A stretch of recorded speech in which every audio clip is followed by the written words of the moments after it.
studied with Thompson Rivers as well as NVIT. Denny and I actually studied together. So I guess to go into this, or our role, I mean, our role has evolved and changed quite a bit since I first started. I mean, our focus is supporting Indigenous patients and families. We also support the healthcare teams as well. Pre-COVID, we were doing education sessions, lunch and learns. I mean, we still do support the staff, but it just looks a little bit different due to COVID. But we're definitely there supporting patients and families. We do it a lot more remote these days. Oh, I was going to speak to that other slide. Oh, there we go. So this is our vision statement. We did this a few years ago now.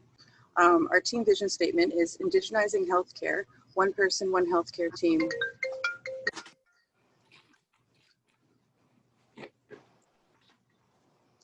One healthcare team, one community at a time for today and tomorrow. So we came together because when I first started, we worked within the community. We also worked within the acute. So we did both. But we found we were spending a lot of time, doing, let's say, patient transportation, accompaniments, which is still very important work, but we wanted to, so we were doing about 15 to 20 interventions, I would say. So we had to revision what we wanted to do, and we got down to 5. So these are the top 5 that we're doing right now. So education and cultural safety, healthcare and case planning, assistance with discharge planning with the teams, patients and families, referrals to traditional and cultural supports, health literacy and patient advocacy, which is a huge one, and traditional and cultural supports. So when we speak of traditional and cultural supports, that encompasses quite a bit. I mean, we can get into the ICS policy probably a little bit later, but there is a policy now stating, well, there's 3 components, which we can also probably go into a little bit later, but mainly patients and families have access now to the traditional medicines, traditional ceremonies, and elders. So we can facilitate all of that for them. So traditional and cultural supports are a huge piece of what we work on with our patients and families. Denny, do you want to speak to this picture as well? Because we did work on this one together. Yeah, sure. First, I'll introduce myself. Yeah. My name's Denali Wallace. I'm an Aboriginal Patient Navigator, Vancouver Coastal Health. I am a member of Liwat First Nations, which is a community just north of Whistler, BC. I have been an Aboriginal Patient Navigator for 6 years. I hold a Bachelor of Social Work degree from Nicola Valley Institute and Thompson Rivers University with a strong focus on Aboriginal-based studies. I support acute and community healthcare teams, as well as Indigenous patients and families throughout VCH. And so continuing with our team vision, our statement is, what we had was a statement, indigenizing healthcare, one person, one healthcare team, one community at a time for today and tomorrow. I know that this slide was created in 2016, but we hold that statement to be true as we provide supports and services for the patients and healthcare teams in Vancouver Coastal Health today.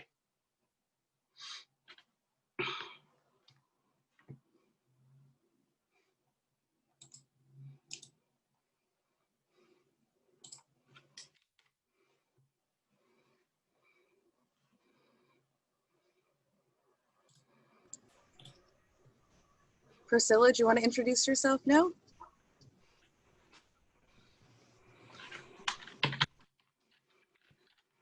Sure, my name is Priscilla. I am Celtic, Nishka, and Portuguese. I have been with Aboriginal Health for just over a year now, and I've been an Aboriginal Patient Navigator for the last half of 2020.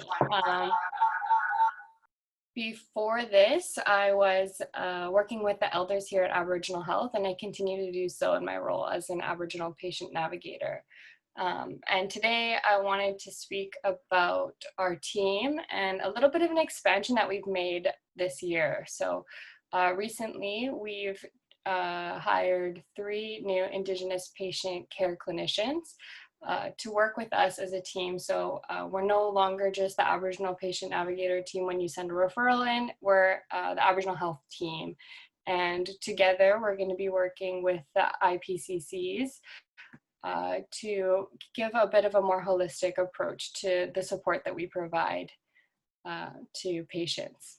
So a little bit of background about the IPCCs. They are all registered nurses, and they will be based out of the hospitals as well. So we're going to be working in the same office with them so we can collaborate and come up with a better kind of care plan that looks at both the clinical side and the cultural side, and together we can work with the patients. So part of our little bit of a mission statement as we work with them is that we will be helping patients and families strengthen their understanding of and confidence in their healthcare and prescribed treatments, consult with a team in patient care planning, provide Indigenous cultural safety education and support to staff, and help support the application of ICS into care. So yeah, like I said, in the new year, we'll be on site at VGH and Lionsgate, but not limited to those two sites. Yeah.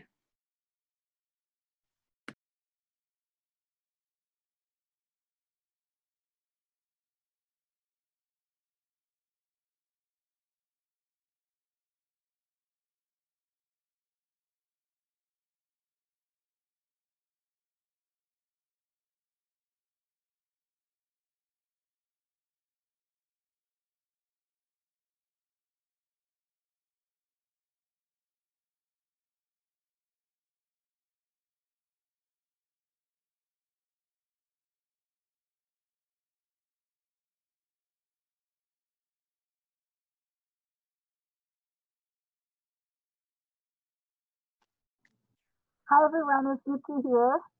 I wonder if you could tell us a little bit more about what a day-to-day experience looks like for an Aboriginal patient navigator. Maybe just give folks an idea of a typical day for you, what it might involve. I don't know which one of you wants to answer first. Maybe Jessica? All right. Well, again, I mean, due to COVID, things look a little bit different. But I guess a typical day to day would be I would come into the office, I would check in, and then normally I would go to my site, which was VGH. However, I'm still supporting VGH, but I'm mainly doing it remotely these days. So I'll come in, I'll check my emails, I'll check my messages. So we can get referrals either through fax, through email, or through our intake line, which is the slide shown right here. So we receive quite a few referrals a day. I mean, it can vary. And we support all of Vancouver Coastal. We do get referrals from other health authorities as well. But then we've got a master list of all the APNs/APLs, so Aboriginal Patient Navigators or Aboriginal Patient Liaisons for all of BC. So if I get a call from Fraser Health Authority, I can refer to that APN or that APL. So we're all connected. Yeah, so I'll come in, check my emails, check my messages, take the referrals, and go from there. So we do work on a case-to-case basis. So obviously pre-COVID, we were based in the hospital, and we were right there, and we saw patients and staff every single day. Since COVID, we were pulled from the hospitals, and we are still providing remote support. So we do a lot of Skype, a lot of Zoom, and a lot of phone support. However, we do work on a case-to-case basis. So we will evaluate, we'll take the referral, consult with our team, and see if we can support the patient remotely.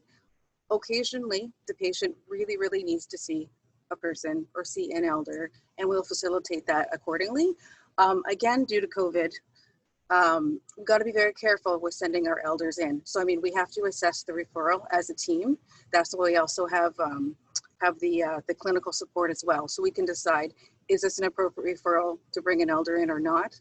I recently got a referral for over at I guess I won't name the hospital, at a certain hospital where there was an outbreak. So I took the referral, I nearly sent an elder over there, but then we assessed the referral, and then they're like, oh, actually there's an outbreak. Well, none of us can go there in that case, unfortunately. So I did a nice long Zoom conversation with that person, and we continue to talk over the phone. So the support we do looks a little bit different now, but we're still supporting. Like I said, mainly it's remote. However, we do work on a case-to-case basis, and occasionally we will enter the hospital. Again, cultural support is super, super important. And occasionally we will bring an elder in, but we can also do virtual support with the elder. Like we can Zoom with elders or get the elder to call. Yeah.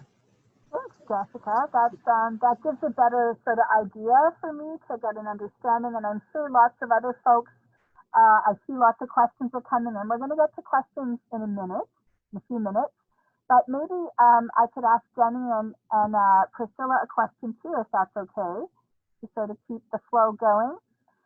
Jenny, how do you incorporate Indigenous traditional medicine and ceremony into the work that you do? Could you tell us a bit about what that might look like and some of the things that come up for folks? You're on mute, Jenny. Gotta unmute yourself, sorry. Oh, hi. So yeah, first I'd just like to add to what Jessica had said about how we receive referrals, either through our intake line, through faxes or emails. But with me working at Lionsgate Hospital, Vancouver Coastal, we now receive referrals through CST, Systems, Cerner Systems Transformation. And so when I start my day, I look into the referrals placed onto CST. And from there, I support the teams at Lionsgate Hospital and the community sites. And so now I'm just going to move on to the question, Nikki. How we support patients is that first we provide a support visit, if we can, bedside on site, to see where the patient is at, to see if they are, what kind of supports we can provide for them in terms of Indigenous-based supports. So I think it's a good question to ask the person, you know, where are they at spiritually?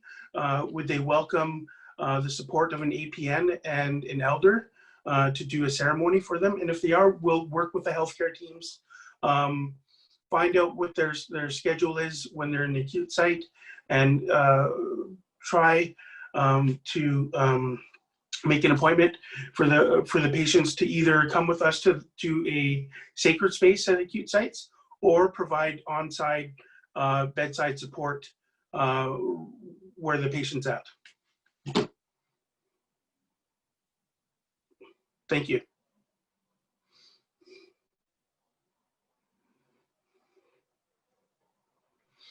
So just to remind folks who are on our call that we do have the chat box function. So if you have any questions for our APNs, please put them in there and hopefully we can get to all the questions. So another one that came up through the chat box was, can your team describe the types of situations where you may have had to advocate on behalf of Indigenous patients, accessing culturally safe care within Vancouver Coastal Health? I'll take this one. Oftentimes we do, yes, have to advocate for patients in getting culturally safe care. That looks very different just depending on the referrals, obviously. Sorry, that was my dog. Obviously, every referral is very different. So like Denny and Jessica said, we do assess every referral, and we'll lean on each other if we need to for feedback, but we will assess the situation, see what kind of culturally safe care this patient needs. Sometimes it's very minimal, sometimes it's more. But yeah, there are instances where we do need to advocate for a patient. Sometimes they don't feel like they're getting culturally safe care in the unit they're on or with a certain care provider. And in that case, we will do what we can. So speak to the unit, speak to that care provider specifically, speak to the social worker, and bring up these issues, the concerns that the patient has, whether it's access to culturally safe care or traditional medicines. Then we can go from there, bring an elder on site, recommend or advise on cultural safety training for the unit if we see fit. Or just kind of, lots of people are unfamiliar with traditional medicines or what cultural safety looks like so we can provide more information about that. Sometimes it's a matter of getting someone ready for discharge. So we'll make sure that they have supports in place so that when they're discharged, they can go back to community supported. Thanks for that, Priscilla. It was really wonderful to hear a little bit more about that process. Another question that came in is, what is the most fulfilling part of being an APN? So maybe we could hear from all three of you guys about what you enjoy about your position. I absolutely love the fact that I get to help our people. I mean, that's my number one, is we're here for our people. And then just, I mean, be able to incorporate traditional medicines, and working with elders is just an absolute blessing. To work with elders, to work with our people, to get to use our medicines. And then also like the education piece, to educate staff, because a lot of people don't understand or know. So like the advocacy piece is huge for our patients. But then there's the education piece in which we provide for the staff. So I think it's, yeah, mainly for working for our people, but then I mean the educating our staff and being able to, like, yeah, to incorporate elders and culture. And I mean, we all learn as we go as well.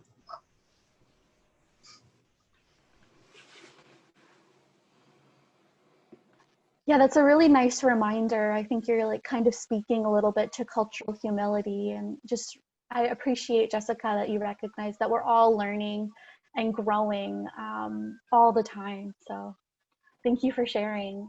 Denny or Priscilla, did you want to share about what you enjoy most or find most rewarding about being an APN? Sure. I think what I'd like to say is that a few times I've been called on site to do a bedside visit by the healthcare team, and find that a patient may be unwilling to follow a healthcare plan. And what we find sometimes is that the First Nations patients, or First Nations Métis or Inuit patients, may be a little bit apprehensive because past experiences, whether in hospital, in acute site, or through experiences in with institutions altogether. And so I think it's really fulfilling when you're able to provide that visit and speak with the patient and understand where they're at, and then see if there's some way that they would be able to come to terms and understand the importance of following the healthcare plan. And I think it's one of the most fulfilling parts of an APN is to see a patient do like a 180 in terms of following their health, not wanting to follow a healthcare plan and compromising with the healthcare team to follow it. And that really, it does, it's probably the best feeling I've had as an APN.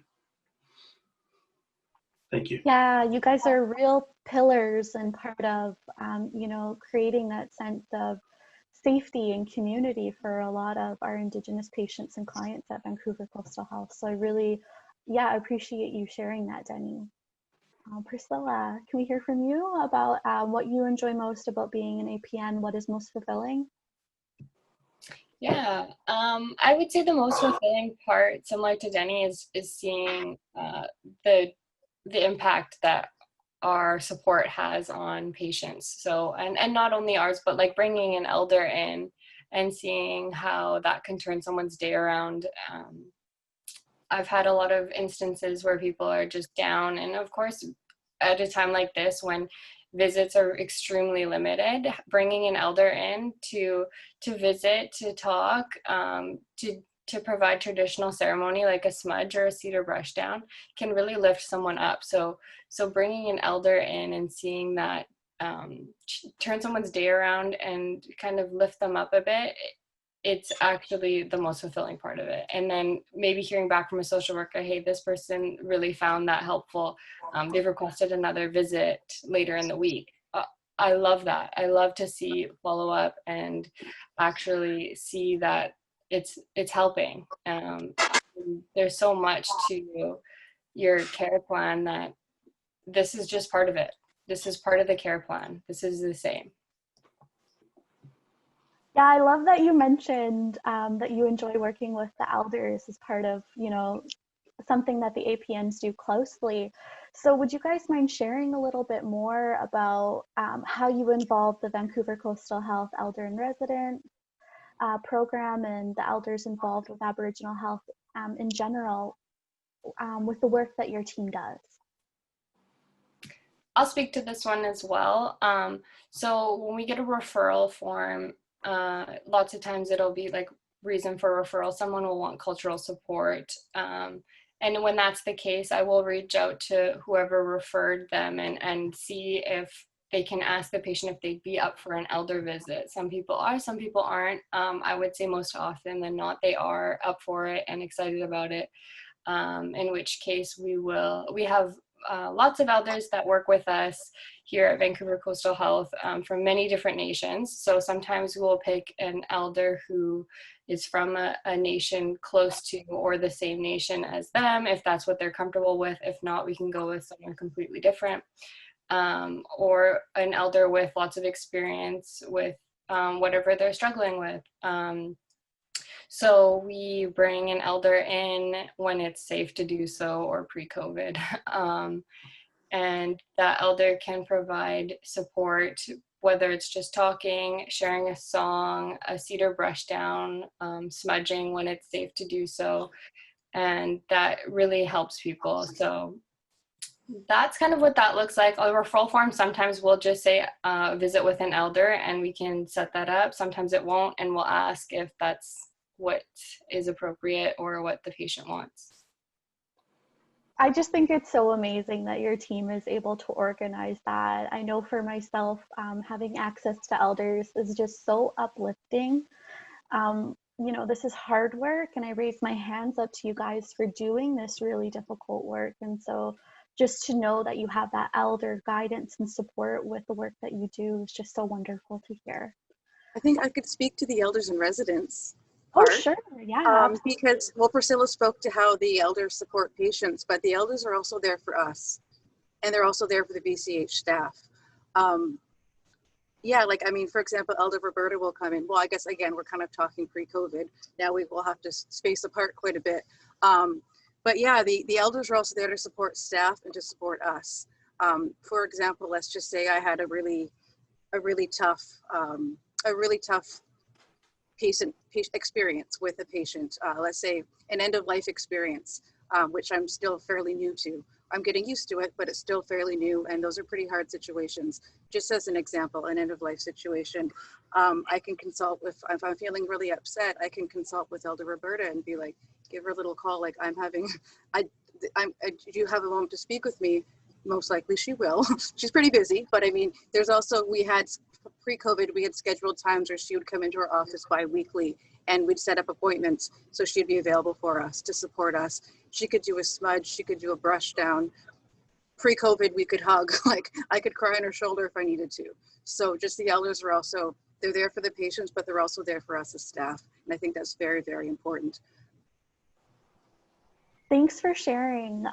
To build off this, another question from the chat box that we got is, are you able to provide supports for clients virtually now that we're in this COVID-19 pandemic? And also, on top of that, do you provide support for all VCH sites? Or which ones in particular do you provide services for?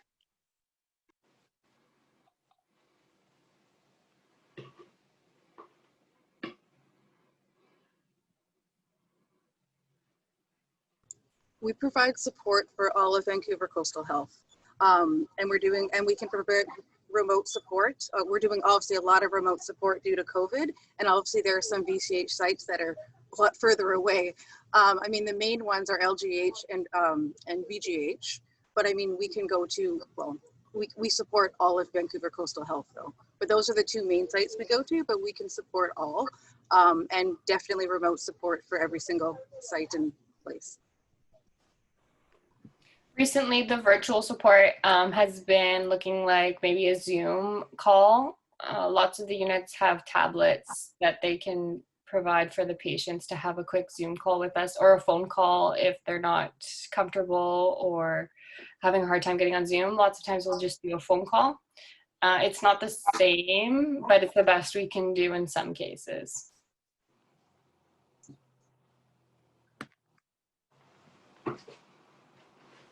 Yeah, it's great to hear, you know, that there are protocols in place where we can still have that face-to-face kind of feel with the tablets, so our patients still have that connection. So it's really wonderful that your team is able to accommodate that.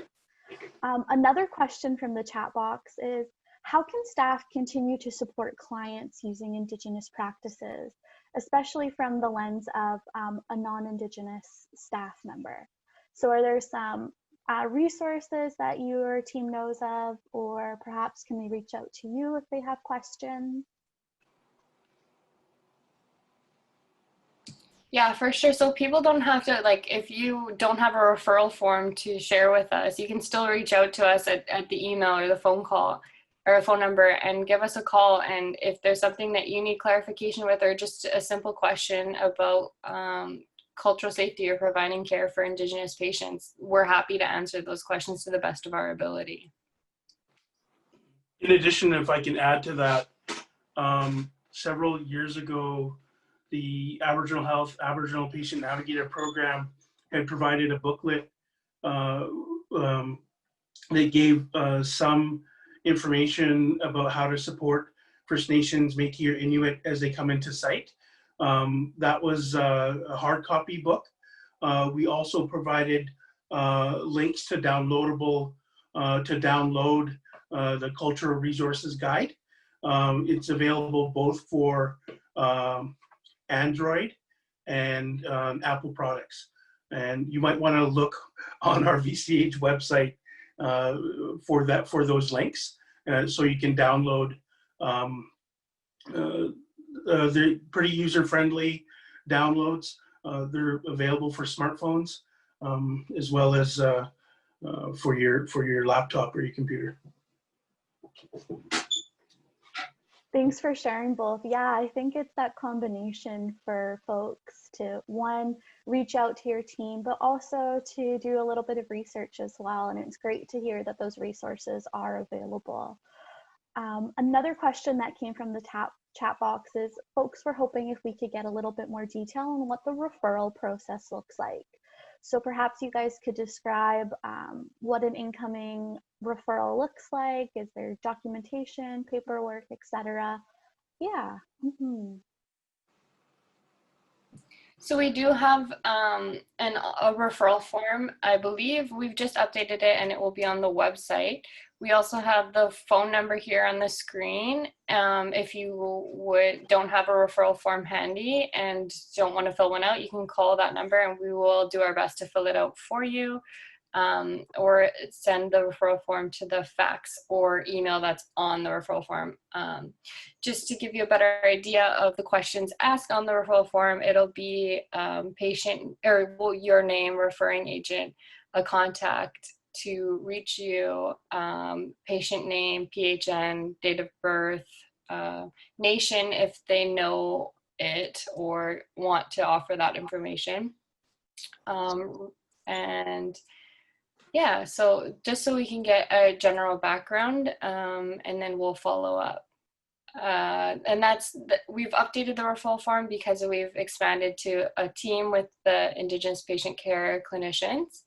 And that way it gives us a better idea of how we can support the patient, either one or the other or together.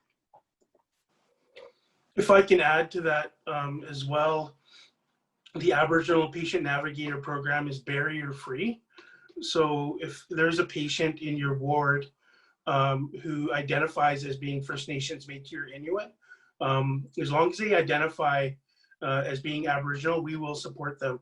They don't require a status card or any affiliation to any nation.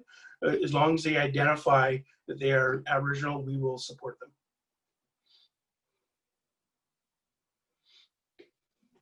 Yeah, I think that's really key and wonderful part of the work that you guys do, is the fact that there aren't those barriers in place.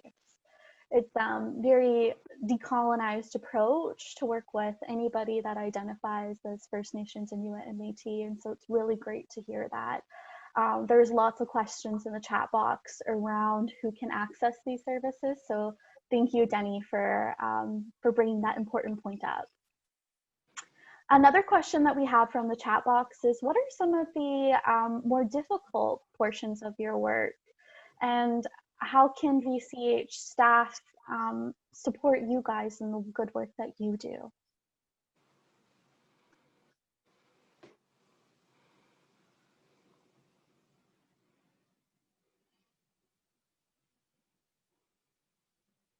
I know Jessica spoke a little bit about how we have the elders, so I know that that's a support available to you guys as well.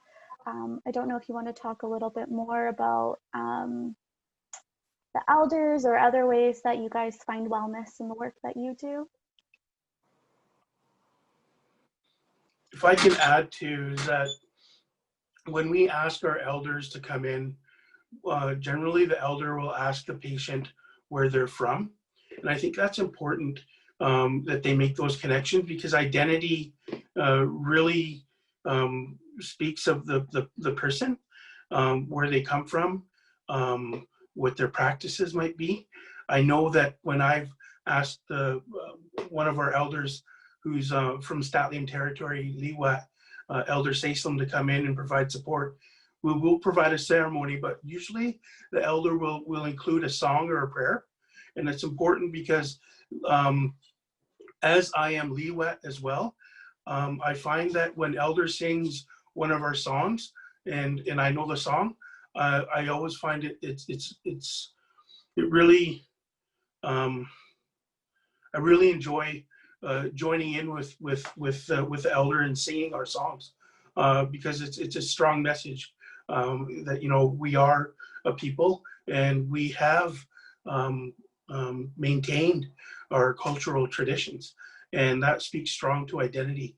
Even if a patient really has no connection to their nation or perhaps their family, you know, we're able to provide that feeling of strength in being Indigenous.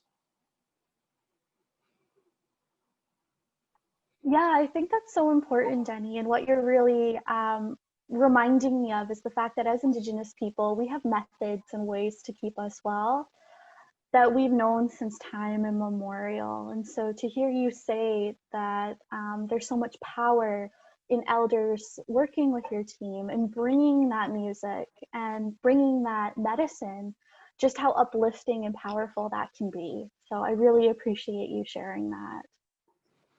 I just want to remind folks that we still have some more time. So if you have more questions, continue to bring them through to the chat box. We're doing our best to filter through and ensure that all the questions are being answered. Nisha, I just wanted to answer the last question that you asked. I don't feel like sure. we fully answered that one. So I think the question was, what's difficult aspect of our job? I would say lots of times patients will be, or not lots of times, but sometimes patients will be closed off to us as well. So for a lot of reasons, Indigenous patients have a mistrust, that's my dog snoring again, mistrust in institutions and the healthcare system. And for that reason, in a situation or in a position in the hospital, people are closed off and skeptical of everything that, you know, anyone coming to them from VCH or an institution, and have no reason to trust us. So building that relationship sometimes takes a long time, and it's hard to kind of get people out of their shell and be like, listen, like we're here to help you and to support you. What can I do to help you, right? People think we're just coming in to check boxes and make sure that all these boxes are checked, but we're actually here to support you. So sometimes it's hard to get through to patients that way and let them know that we're here for whatever they need. And then you said, the question was, how can we support the APNs?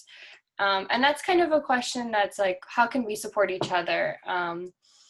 if you guys see us on the units, come say hi, introduce yourself, and we can build a relationship on the unit. There are some units that I prefer to go on more than others, or that I look forward to going on because I know the staff by name, and I just feel like we're able to provide such better support as a team. So that's one way. Yeah, I hear you, Priscilla, and I really appreciate you talking about that relationship building aspect. The fact that your team really goes in there and builds relationships with the folks that are have these referrals, right? And then also on top of that, mentioning that there's relationship building with staff too. And that's how we can get some of this really good work done, right? It's that community building at all the different sites throughout Vancouver Coastal Health.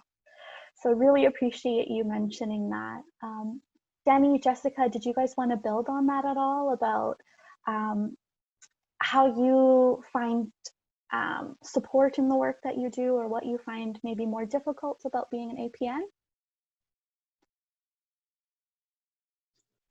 I guess for me, one things I struggle with, I mean, we're all human, and I mean, we're in this work for a reason. And I mean, we deal with very, very sick people. We deal with people who are dying. And I guess for me, that just hits me hard. So, I mean, we get people when they're like the most vulnerable, the most sick. We have people die. And I mean, we deal with some pretty intense situations, and or we're supporting staff through that. I mean, again, there's the collaboration like Priscilla was talking about.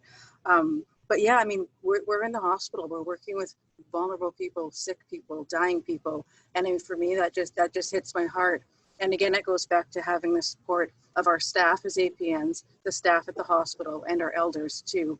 Because yeah, we're dealing with really, really tough situations on a daily basis. People are at their wits' end sometimes when they call the intake line. Sometimes it's more of like a crisis line at times. So yeah, that's what I would like to share about that. Yeah, I think it's so important to reflect on how we build community in the work that we do. And I hear that in your response, Jessica, about like the team that you have, accessing the elders and creating that community to do this, because this is very difficult work, right? Denny, I see your mic is off, so I'm wondering if you're gonna add something. Sure, yeah, I'd like to just add too that like for the last 2 years, the Aboriginal Health team, as well as Aboriginal Patient Navigators, have been working with the Carlisle Youth Concurrent Disorder Center in providing weekly healing talking circles for staff and for inpatients. So I think that it really speaks to how we're working on building community relations with the community. And the circles are open for all patients within inpatients within the unit, and I think that really is a strong indicator that we are building community, and we're starting, you know, as with the youth. And these circles are about an hour in length, and we have our elder Blair Goodwill, who is one of the regular elders to provide that support. And yeah, it's just it speaks to what we're doing in the community. Yeah, it's so important that all the work that we do at Aboriginal Health is to center youth and to center our elders. And that's the community way for many Indigenous nations across Turtle Island. And so I think it's so wonderful, Denny, that you're highlighting that in the work that the APNs do as well. Much appreciated. Another question that came from the chat box is, can clients be referred from the community if they're going into hospital or if they're going into Vancouver Coastal Health sites, or do they already need to be at a site in order to access the referral process?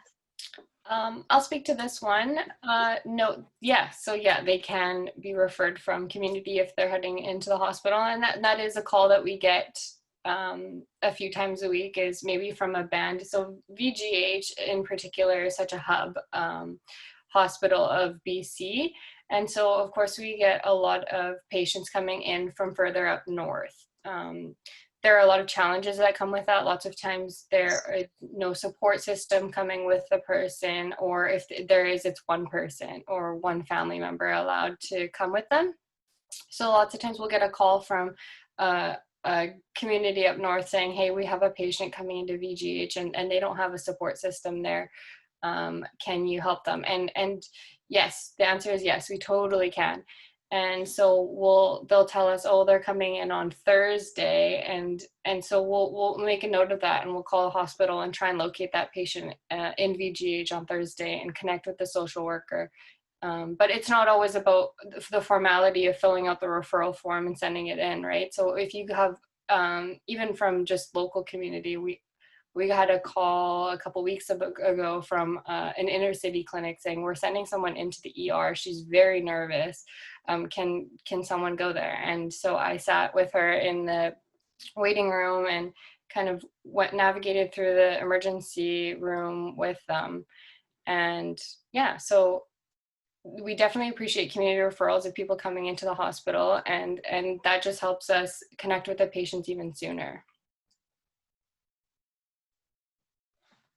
Yeah, it's just so encouraging to hear that that point of contact doesn't have to happen in the hospital setting. It doesn't have to happen at other Vancouver coastal health sites.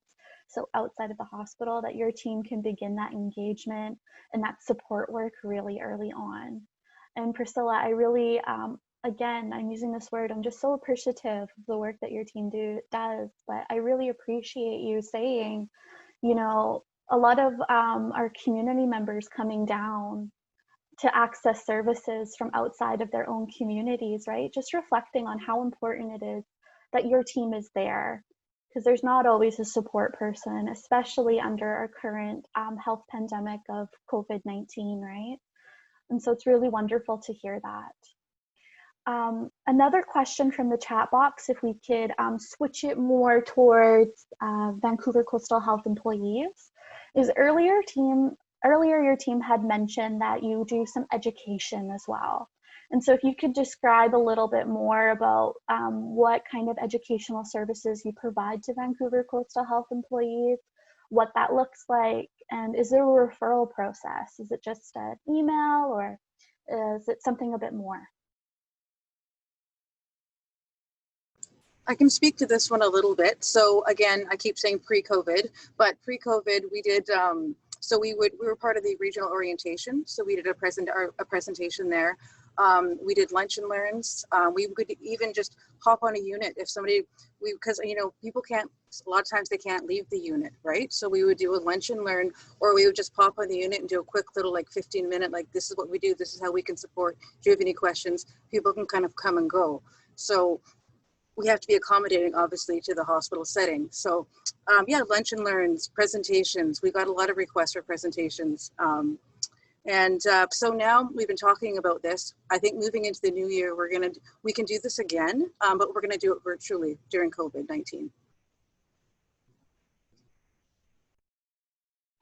Yeah, I think that, you know, a lot of the work that we're doing is going online. So it's great to hear that that education and connection to staff isn't stopping. It just looks a little different, right? So that's really wonderful to hear. Was there anything else, Priscilla or Denny, that you wanted to add about some of the education opportunities that APNs offer Vancouver Coastal Health employees?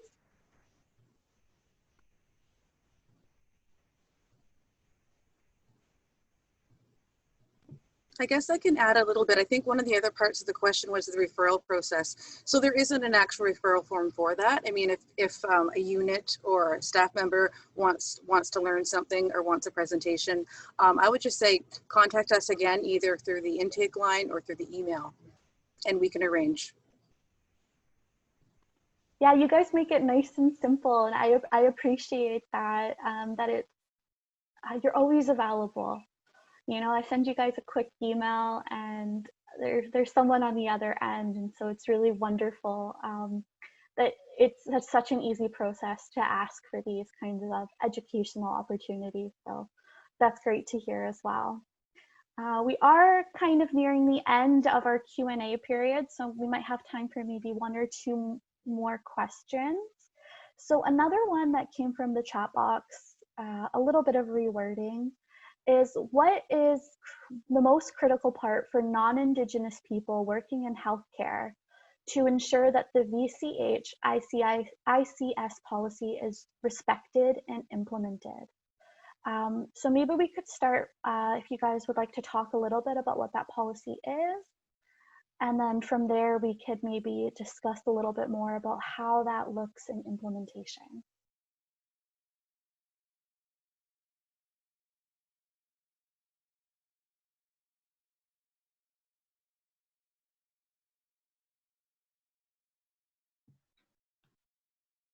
I can speak a bit about this. So I think part of it is ensuring that every patient has culturally safe healthcare, and that before it looked like having the unit trained on Indigenous cultural safety. Nisha, don't be afraid to toot your own horn. Nisha is the Indigenous cultural safety here at Aboriginal Health, and they're working very hard to adapt to the times and have some sort of training available online. Pre-COVID, it would be offered in person and in groups here at, well, not here, but at the office, or at VGH itself. So part of we would go over the ICS policies there, but part of it is ensuring that patients have access to Indigenous culturally safe care. So offering our services is part of that. So making sure that, like, not everybody knows. Most patients, when they come in to the hospital, aren't aware of our services. So letting them know that this is a support that is accessible to them is part of providing culturally safe care. I just love that answer, that, you know, sharing the fact that these lovely resources exist, utilizing your team, you know, making those referrals, that is what is going to create change in our healthcare system, right? And so it's so lovely to hear you to say that and articulate it, Priscilla. Much appreciated. Was there anything, Denny or Jessica, you'd like to add? I can add another little piece. Another part of the policy would be access to traditional medicines, access to ceremony. So if a patient wants to smudge, we will facilitate that. If they want to, say if they want some sweetgrass or some sage, we can provide that. We can't always burn on the unit, and sometimes they can't always come down to the access to sacred space. In that event, we'll find a way. We'll find an elder to do a cedar brush down or an eagle fan brush down. Like, that patient is going to have access to ceremony, traditional medicines, and elders. And it's a huge component of the policy. Yeah, that is a huge component. And I think you've described it so perfectly about how important it is, again, for Indigenous folks to have access to the medicine and ceremonies that have kept us well for thousands upon thousands of years. And so to hear that your team is able to assist people in accessing that culture and accessing that medicine is so warming to my heart. And I really just, your team is just so powerful in the work that you do. And it's so great to hear that you're uplifting this policy in each aspect of what it means to be an APN. Yeah, so we are at the end of the Q&A now. I just really want to thank the Aboriginal Patient Navigators, Jessica, Priscilla, and Denny, for joining us today. It's our very first Pesca Picks session, so a little bit more background on Pesca Picks. Pesca is the Hulkamalum word for hummingbird, and that is the logo for that we utilize for our team in the Indigenous Cultural Safety Office. And so there's some stories and Haida legends around Pesca being a really good helper in putting out the fire, right? And so I just want to recognize that your team, you know, part of that legend, part of that story that's been shared with our team is you're helping to put out that fire as well. And so we just really, from all of us, Nikki, Avanti, and myself, the ICS team, we raise our hands to you and the good work that you're doing. Did you have any closing remarks for folks on our webinar?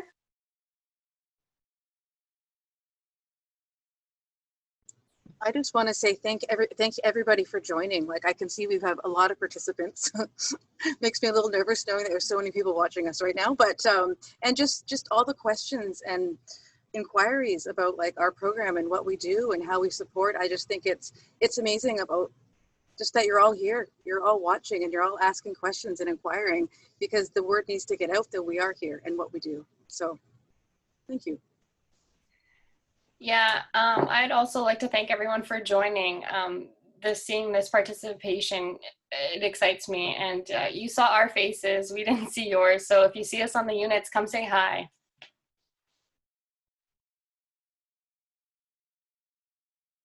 Oh, I would like to say, just to finish off what was stated about ICS, is that land acknowledgement is to identify where whose territory you're on and to acknowledge. yeah, Denny, I appreciate you mentioning that. So that's another portion of the Indigenous Cultural Safety Policy for VCH. And so to, really reflect and think about the land that you're on, who has been stewarding the land since time immemorial, and how does that affect the work that we do? So thank you for bringing that up, Denny. It's much appreciated. All right, for our next Pesca Pick session, as you can see on the screen, we're gonna have a meet and greet session with the Indigenous Patient Care Clinician team. So you can register through this on our Eventbrite page, and that is Tuesday, January 12th, 2 to 3 p.m. You're probably curious and wanting to learn a bit more about them. Priscilla mentioned this team earlier and how the APNs work quite closely with this new team, and so it'll be really lovely, and we hope that you can all join us.